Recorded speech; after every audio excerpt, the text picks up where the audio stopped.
आप सभी साथियों का एक बार फिर से स्वागत है आपका अपना YouTube चैनल ज्ञानी बाबा 875 पर। आज हम की वीडियो में हम बात करेंगे अपठित गद्यांश के बारे में, जो पूरे 13 नंबर का पूछा जाता है। 13 अंक का यह पूछा जाता है, जिसमें 2 खंड होते हैं। एक होता है अ और एक होता है ब। तो अ खंड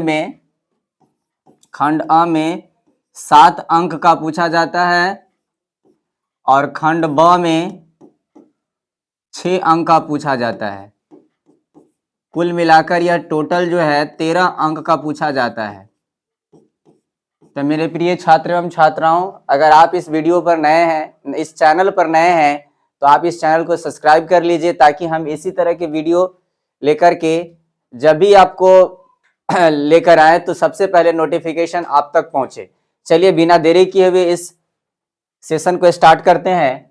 और आज का जो हमारा टॉपिक है अपठित गद्यांश, यानी इसको पढ़ करके इसको जवाब देना है। तो पहला लाइन है संसारे जना सुखम इच्छन्ति। इसका मतलब हुआ कि संसार में जितने भी लोग हैं सब सुख की इच्छा करते रखते हैं या चाहते हैं, यानी सबकी इच्छा होती है कि हम सुखी रहे। आगे लिखा हुआ है सुखम च धनेन ए प्राप्तुम शक्यते। और सुखी का मतलब होना, यहां पर अर्थ ये होता है कि धनवान होना, जैसा कि गद्यांश कह रहा है अतः धन उपार्जनस्य आवश्यकता भवति। इसलिए सभी लोग धन उपार्जन में व्यस्त रहते हैं। यस्य पार्श्वे धनं भवति सह सुखेन सेते, यानी सबकी जो मनोकामना होती है कि हमारे पास अधिक से अधिक धन हो, अधिक से अधिक धन के उपार्जन में अपना समय बिताते रहते हैं और अनेक प्रकार का काम करते हैं। आगे है निर्धनं पुरुष तु मित्राणि अपि त्यजन्ति, यानी जो पुरुष होते हैं वो निर्धन जो व्यक्ति होते हैं उनका त्याग कर देते हैं, और जो पैसे वाले होते हैं यानी अमीर घराने के लोग होते हैं उनसे वो दोस्ती कर बैठते हैं, ताकि हम क्या मिले, उनसे हमारा सहयोग मिले। चौरेन कपटेन च प्राप्तम धनम विनाशकारा भवति। और ऐसा कहा जाता है कि ज्यादा चतुराई से और कपट से प्राप्त किया गया धन जो है विनाशकारी सिद्ध होता है। उसके बाद लिखा हुआ है कृषि कर्मणा व्यापारेण परिश्रमेण च प्राप्तं धनम फलति, यानी लोग कृषि मतलब खेती बाड़ी करके धन प्राप्त कर सकते हैं, बिजनेस करके व्यापार करके धन प्राप्त कर सकते हैं, अपनी मेहनत से धन प्राप्त कर सकते हैं। यानी लोग जो है विभिन्न कामों को करके धन की उपार्जन कर सकते हैं। कोई जरूरी नहीं है कि आप सिर्फ एक ही काम पे निर्भर रहें, आप विभिन्न प्रकार का काम करके अपने धन की उपार्जन कर सकते हैं। लोग कर भी रहे हैं, ये आप लोग अच्छी तरह से जानते भी हैं। यदम धनम फलति तनैव सुखम मिलति। जब तक हम धन के लिए त्याग नहीं करते हैं, परिश्रम नहीं करते हैं, तब तक हमें धन प्राप्त नहीं होता है। यहाँ पर मेरे हिसाब से जो मेरा जो वीडियो है, मेरा कहने का अर्थ ये है कि धन की जो बात हो रही है यहाँ पैसों से हो रही है, यानी रुपए पैसे को ही हम लोग वास्तविक धन मानते हैं, हमारा समाज मानता है। धनहीनो अपि सुखी भवति। और जिसके पास धनहीन नहीं, मतलब धन की कमी होती है, वो सुखी नहीं रहता है, वो हमेशा परेशान रहता है, और हमारे समाज में उसे निर्धन का दर्जा दिया जाता है। आगे लिखा हुआ है सुखम तु मनसा अनुभुवते, यानी जो गरीब लोग होते हैं वो अमीर बनना चाहते हैं, यानी खुशहाल रहने के लिए उनके पास पैसे की कमी होती है, इसलिए वो अमीर बनना चाहते हैं। यत्र संतोष तत्र वस्तुतः सुखम, लेकिन कहा गया है कि जहां संतोष है वहीं सुख है। लेकिन ऐसे 1% ही लोग होंगे इस दुनिया में, इस धरती पर, जो अपने धन से और अपने ऐश्वर्य से, अपने पूंजी से संतोष पा लिए होंगे। लेकिन हम तो देखते हैं कि जिसके पास जितना धन होता है वो उतनी आकांक्षा उसकी बढ़ती चली जाती है। तो ये तो गद्यांश का अर्थ हुआ। इस गद्यांश के हिसाब से ही हमें इन सारे प्रश्नों का उत्तर देना है। तो यहां पर सबसे पहले बात लिखा हुआ एक पदेन उत्तरत, यानी एक पदेन उत्तरत का मतलब हुआ कि एक पद में, यानी एक शब्द में, एक वर्ड में आपको आंसर देना है। एक शब्द में, शब्द या पद में आपको आंसर देना है, उत्तर लिखना है। तो सबसे पहले हम अब कल की वीडियो में बात किए थे अपठित गद्यांश के पहले सेक्शन में बात किए थे कि वहां पर हमने बात किया था कि हमको अपने मन से जवाब देना नहीं होता है। तो मैं सभी बिहार बोर्ड के छात्र एवं छात्राओं से जो क्लास 10th में अध्ययनरत है उन सभी से अपील करना चाहूंगा कि आप जब संस्कृत के अपठित गद्यांश को हल करें तो वहां पर सावधानी बरतें और इस वीडियो को देखकर जरूर जाएं कि अपठित गद्यांश को कैसे हम हल करेंगे। यदि आपको परेशानी होती है तो ज्ञानी बाबा 875 चैनल को सब्सक्राइब कर लें और संस्कृत से संबंधित और गणित, संस्कृत या अन्य विषयों से संबंधित जितने भी वीडियो हैं इस पर अपलोड है। इसके डिस्क्रिप्शन बॉक्स में लिंक दिया हुआ है, वहां से आप इस वीडियो को ओपन करके देख सकते हैं। तो चलिए हम इसके उत्तर को खोज रहे हैं, ढूंढ रहे हैं। तो हमारा पहला सवाल है कुत्र जना सुखम इच्छति, यानी कौन से लोग सुख की इच्छा रखते हैं, किस प्रकार के लोग। तो यहां पर लिखा हुआ है कि संसारी जना सुखम इच्छन्ति, इसका सही जवाब हो जाएगा संसारी जना सुखम इच्छन्ति। तो यहां पर तो एक पूरा वाक्य है, इसका आंसर जो होगा, उत्तर जो होगा ये हो जाएगा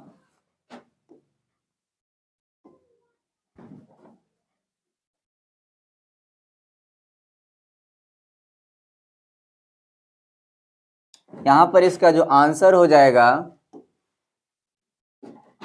जाएगा संसारे जना, यानी कौन सुख नहीं चाहता है, सबको सुख चाहिए। संसारे जना, सब चाहता है कि हम कम समय में धनवान बन जाए, लेकिन ये संभव नहीं है। धनवान बनने के लिए आपके पास को परिश्रम करना होगा, पेशेंस रखना होगा, और कोई भी धनवान आज तक बना है तो धीरे धीरे बना, एकाएक नहीं बना है। तो इसका जो सही आंसर हो जाएगा कुत्र जना सुखम इच्छन्ति, तो संसारे जना, यानी संसार के सभी लोग चाहते हैं कि हम सुखी हो जाएं, धनवान हो जाएं, हमारे पास सब चीज हो जाए, लेकिन ये संभव नहीं है। चलिए, तो इसका आंसर ये हो गया संसारी जना। एक शब्द उत्तर देना है। और आपको हम जानकारी के लिए बता दें कि इसमें जो 2 क्वेश्चन दिया हुआ है, 2 क्वेश्चन पूर्ण वाक्यन उत्तरत, ये 2 अंक का क्वेश्चन रहता है, यानी एक पदिन उत्तरत जो रहता है 1 into 2, यानी 2 अंक का क्वेश्चन रहता है, यानी 1 अंक अगर आप ऐसे बना देते हैं तो यहां से आपको 1 अंक मिल गया। फिर दूसरा सवाल है केन प्राप्तम धनम विनाशकारम भवति, यानी कैसा धन हमें विनाश की ओर ले जाता है, किस प्रकार से प्राप्त किया गया धन हमें विनाश की ओर ले जाता है। यहां पर साफ लिखा हुआ है कि चौरेन कप्टेन च प्राप्तम धनम विनाशकार भवति, यानी छल कपट से प्राप्त किया हुआ धन, यानी झूठ बोल करके प्राप्त किया हुआ धन, किसी को हत्या करके प्राप्त किया हुआ धन, कहीं से चोरी किया हुआ धन है ना, वो धन अगर आप अर्जित कर लेते हैं किसी भी प्रकार से, तो वो धन आपको कहां तक पहुंचा देता है, विनाश के कगार तक पहुंचा देता है। तो इसका सही आंसर हो जाएगा चौरीन कप्टेन, इसका सही आंसर हो जाएगा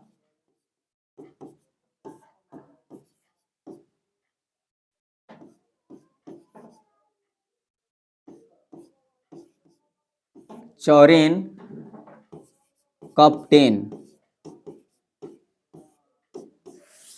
यानी चतुराई, यानी कपट से, छल कपट से जो चतुराई से जो हम धन प्राप्त करते हैं, छल कपट करके जो धन प्राप्त करते हैं, वहां से प्राप्त किया गया धन इंसान को, व्यक्ति को अंततः विनाश की ओर ले जाता है।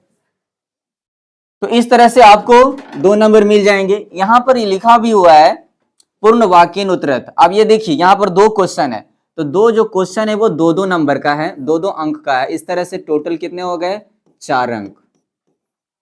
तो ऑलरेडी आपको 2 अंक मिल जाएंगे वहां से। लेकिन यहां पर जो हम जवाब लिखेंगे वो पूरे वाक्य में लिखेंगे। यहां पर पहला सवाल है कथम धनोपार्जनस्य आवश्यकता भवति, है ना, मतलब धन उपार्जन, रुपए पैसे की उपार्जन करने के लिए हमें कौन सी आवश्यकता की जरूरत पड़ती है। तो यहां पर लिखा भी हुआ है कि कृषि कर्मणा व्यापारेण परिश्रमेण च प्राप्तम धनम फलति, यहां पर कथम धनोपार्जन से आवश्यकता भवति, यदि हम परिश्रम नहीं करेंगे तो हमें धन का उपार्जन नहीं होगा। तो हम इस पूरे गद्यांश में पढ़ेंगे, लिखा हुआ है कृषि कर्मणा व्यापारेण परिश्रमेण च प्राप्तम धनम फलति। तो इसका सही आंसर हो जाएगा,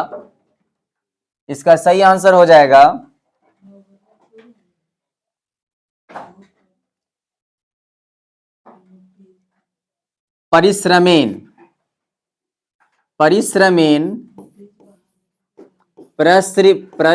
परिश्रमेन च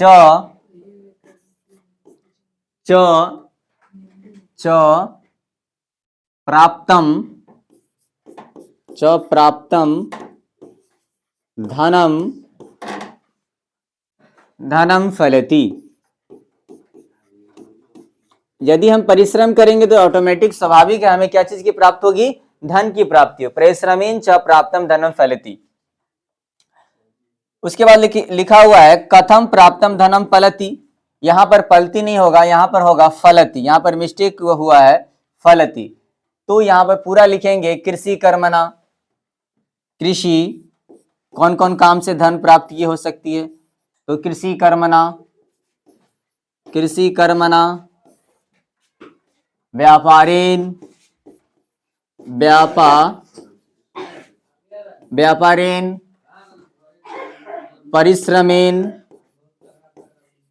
परिश्रमेन च प्राप्तम धनम फलति। प्राप्तम धनम फलति। यानी आप यदि कृषि यानी खेती बाड़ी करते हैं, कोई बिजनेस करते हैं और उसमें आप मेहनत करते हैं, तो उस मेहनत के उपरांत आपको क्या मिलता है, धन की प्राप्ति होती है, रुपए पैसे की प्राप्ति होती है। तो ये हम वाक्य में आंसर लिखना है। तो मेरे जितने भी क्लास 10 के छात्र एवं छात्राएं हैं वो जरूर ध्यान देंगे, इस वीडियो को अंत तक देखेंगे, तभी आपको गद्यांश समझ में आएगा कि इसको किस तरह से हल करना है। आगे है अस्य गद्यांशस्य एकम समुचितम शीर्षम लिखत। यानी कि इस गद्यांश का हर आप जब गद्यांश बनाएंगे तो उसमें एक उचित शीर्षक लिखना होगा। तो इसका कोई ना कोई टॉपिक, ये जितनी बातें लिखी हुई है वो कोई ना कोई टॉपिक पर लिखा हुआ है, तो मेरे हिसाब से इसका समुचित शीर्षक लिखना है। तो इसका समुचित शीर्षक क्या हो जाएगा, पहले हम गद्यांश को एक लाइन से पढ़ लेते हैं। संसारे जना सुखम इच्छति, सभी लोग सुख की इच्छा रखते हैं। सुखम च धनेन ए प्राप्तुम शक्यते, सभी लोग धन की प्राप्ति के लीन रहते हैं। अतः धनोपार्जनस्य आवश्यकता भवति। यानी इसका जो समुचित हो जाएगा वो हो जाएगा धनो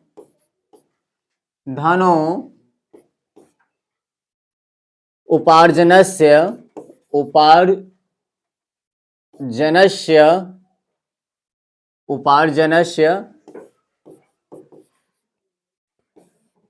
धनो उपार्जनस्य, धन का उपार्जन हम किस किस प्रकार से कर सकते हैं, धनो उपार्जनस्य आवश्यकता भवति। तो यहां पर जो मेरा जो समुचित टॉपिक हो जाएगा वो क्या हो जाएगा, धनो उपार्जन के बारे में इस पर लिखा हुआ है कि लोग जो धन की उपार्जन करते हैं वो कैसे करते हैं। अगला है, इसका तो एक खंड हो गया। दूसरा खंड इसी में, ये 7 नंबर का था। अब जो दूसरा खंड है वो 6 मार्क्स का है, जिसको हम लोग ब कहते हैं। इसमें पहला खंड में हमने 7 अंक बात किया था, इसमें 6 अंक का है। ये 6 अंक कैसे बटा हुआ है आप भी देख सकते हैं। जैसे एक पदेन उत्तरत, तो एक पदेन उत्तर का मतलब हुआ कि यह 1 अंक का है, यह भी 1 अंक का है, 1 अंक।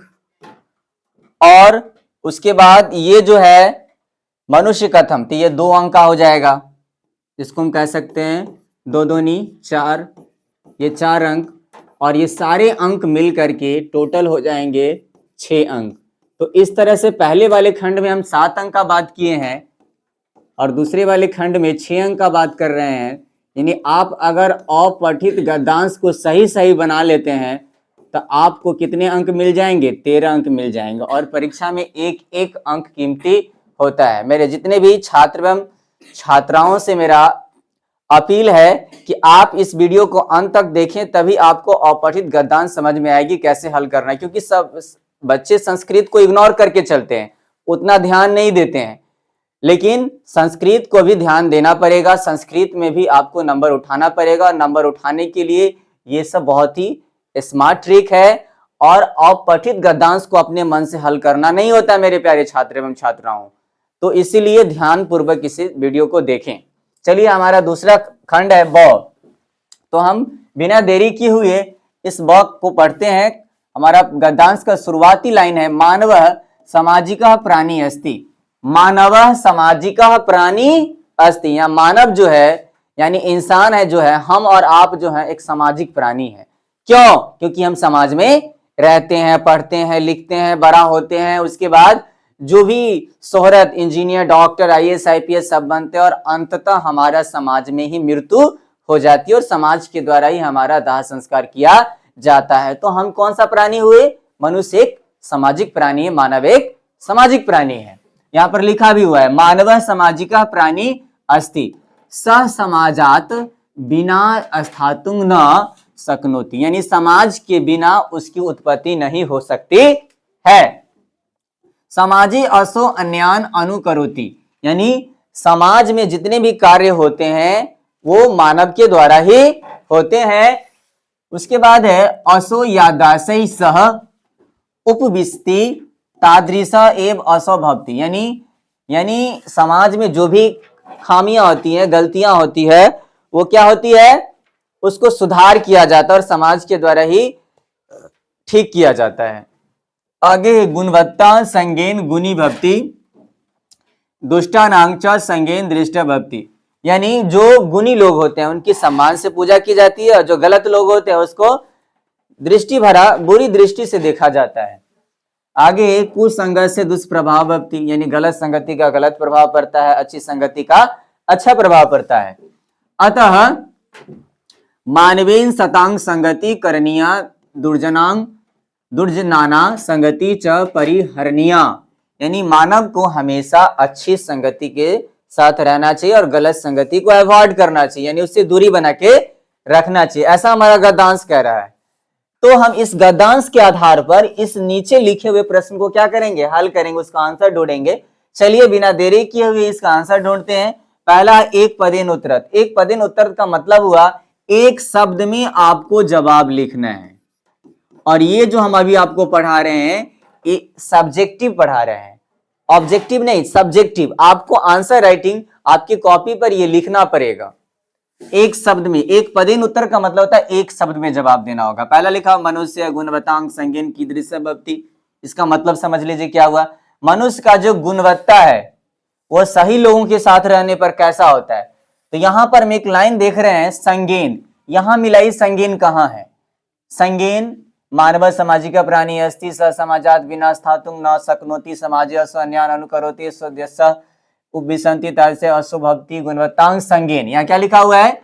गुणवत्तांग संगेन, संगेन गुणी भवति, यानी गुणवत्तांग संगेन मतलब किस प्रकार के लोगों के साथ रहने से मतलब कि अच्छा गुण आ जाएगा। तो गुणवत्तांग संगेन गुण भवति दृष्टानांग संगेन दृष्ट भवति, यानी गलत के साथ रहेंगे तो सही ज्ञान का हो ही नहीं सकता है, और अच्छे के साथ रहेंगे तो सही ज्ञान हो जाएगा, अच्छा ज्ञान होगा। गलत के साथ रहेंगे तो 100% गलत ही ज्ञान वो हमको देगा। यहाँ पर साफ लिखा हुआ है गुणवत्तांग संगेन गुणी भक्ति, यानी गुणवान जो लोग होते हैं गुण देते हैं, और दुष्टानांग च संगेन दृष्ट भक्ति, यानी गलत लोग जो होते हैं वो गलत ही ज्ञान देते हैं।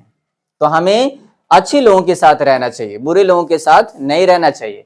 तो इसका सही आंसर हो जाएगा ये मनुष्य गुणवत्ता से कीदृश भक्ति। तो मनुष्य जो गुणवत्ता के साथ रहते हैं क्या देते हैं? गुणी संगेन गुणी भक्ति। इसका आंसर हो जाएगा,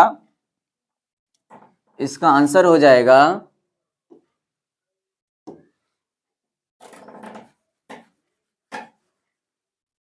इसका जो सही आंसर होगा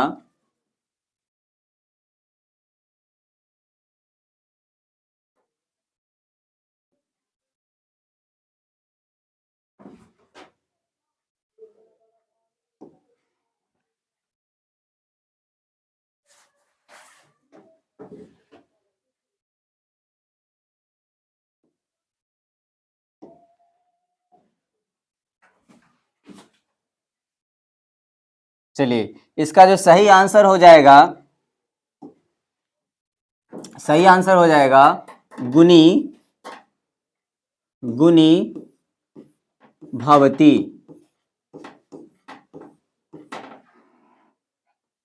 गुणी भवति, संगेन गुणी भवति।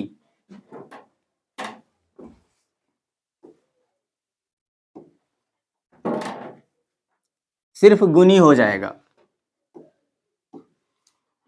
आगे का क्वेश्चन है मानवेन केशांग संगति भकरणीय, मतलब मानव को किस प्रकार की संगति करनी चाहिए। तो मानव को यहाँ लिखा हुआ है मानवेन शतांग संगति करणीय दुर्जनांग संगति च परिहरणीय, लेकिन यहाँ पर लिखा हुआ एक शब्द में उत्तर देना है, यहाँ पर भी लिख दिए एक शब्द में उत्तर देना है, इसका आंसर हो जाएगा गुनी। उसके बाद मानवेन केशांग संगति करणीय, तो मानवेन शतांग संगति, यानी आंसर हो जाएगा, उसका उत्तर हो जाएगा शतांग। शतांग मतलब होता है सादगी भरा, शतांग संगति। तो ये तो एक अंक का हो गया, यानी एक एक अंक का 2 क्वेश्चन हो गया, यहां से भी आपको 1 अंक मिल जाएगा और यहां से भी आपको 1 अंक मिल जाएगा। अब जो हमारा है लिखा हुआ है पूर्ण वाक्यन उत्तरत, और ये दोनों क्वेश्चन जो है 2-2 नंबर का है, यानी 4 अंक का क्वेश्चन है।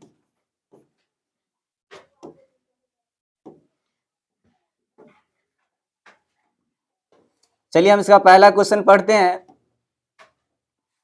पहला क्वेश्चन है मनुष्यं कथम स्थातुं न शक्नोति, यानी मनुष्य को यहाँ पर लिखा हुआ है ससमाजात बिना स्थातुं न शक्नोति। मनुष्य जो है, इसका क्वेश्चन कहने का अर्थ जो हुआ कि मनुष्य जो है किसके बिना अधूरा है, तो समाज के बिना अधूरा है। यहाँ पर साफ लिखा हुआ है समाजात बिना स्थातुं न शक्नोति, इसको पूरा वाक्य में लिखना है। यहां पर लिख देंगे हम, इसका आंसर लिखेंगे सह मीन्स वह होता है समाजात बिना स्थातुं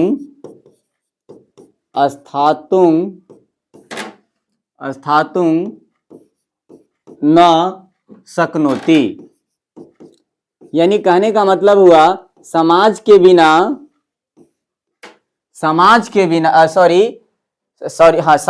बिना मनुष्य जो है अधूरा है, यानी मनुष्य क्या है, सामाजिक प्राणी है।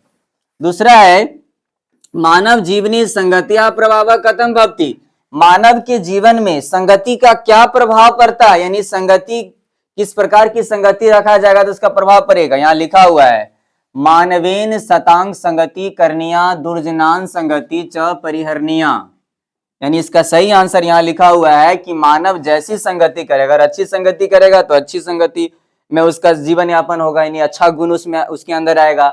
गलत संगति करेगा तो उसका गलत संगति का प्रभाव होगा। कहा गया संस्कृत में एक दोहा है संसर्गजा दोष गुना भवन्ति, यानी संगति से ही दोष अथवा गुण इंसान के अंदर में प्रवेश होते हैं, यानी संगति का हमारे जीवन पर बहुत प्रभाव पड़ता है।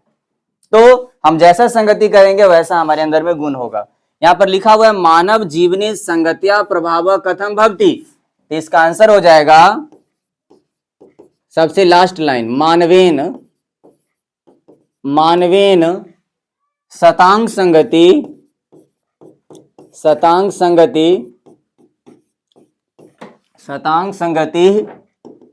करणीया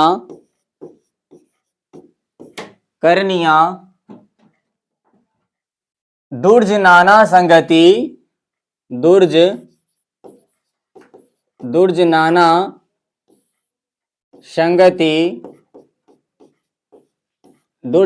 संगति च